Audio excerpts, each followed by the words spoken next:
সংস্থা এবং বেসরকারিভাবে জুলাই আগস্টের গণঅভ্যুত্থানে যারা আহত হয়েছে এবং যাদের শহীদ পরিবারে রয়েছে তাদের জন্য এই ফাউন্ডেশনটি কাজ করে যাচ্ছে। শুধুমাত্র আহত এবং শহীদদেরকে নিয়েই নয়, এই জুলাই আগস্ট গণঅভ্যুত্থানের যে স্মৃতিগুলো আছে সেগুলো যাতে মানুষের মাঝে বেঁচে থাকে সেগুলো নিয়েও কাজ করা এই জুলাই শহীদ স্মৃতি ফাউন্ডেশনের একটি অন্যতম কাজ। আপনারা জানেন জুলাই শহীদ স্মৃতি ফাউন্ডেশনের বাইরেও ইতিমধ্যেই সরকার থেকে জুলাই আগস্ট গণঅভ্যুত্থান নিয়ে একটি অধিদপ্তর করা হয়েছে মুক্তিযুদ্ধ বিষয়ক মন্ত্রণালয়ের আন্ডারে।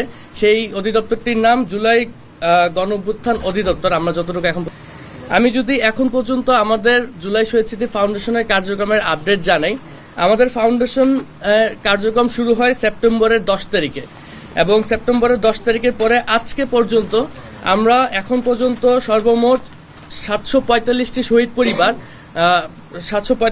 পরিবারকে 37.25 কোটি টাকা আমাদের জুলাই শহীদ স্মৃতি ফাউন্ডেশন থেকে প্রদান করতে পেরেছি, যা মোট শহীদ পরিবার এখন পর্যন্ত গেজেট প্রকাশিত যতগুলো শহীদ পরিবার আছে তার মধ্যে 87.13% পরিবারের কাছে আমরা পৌঁছাতে পেরেছি।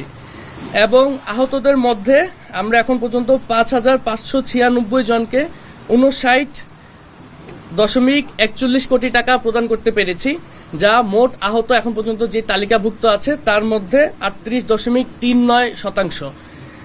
এবং আমরা এখন পর্যন্ত সর্বমোট 6,341 জনকে 96.67 কোটি টাকা আমাদের ফাউন্ডেশনের পক্ষ থেকে আর্থিক সহযোগিতা করতে পেরেছি।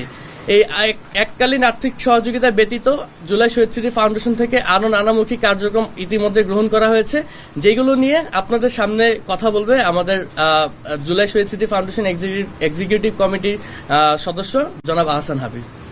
আসসালামু আলাইকুম।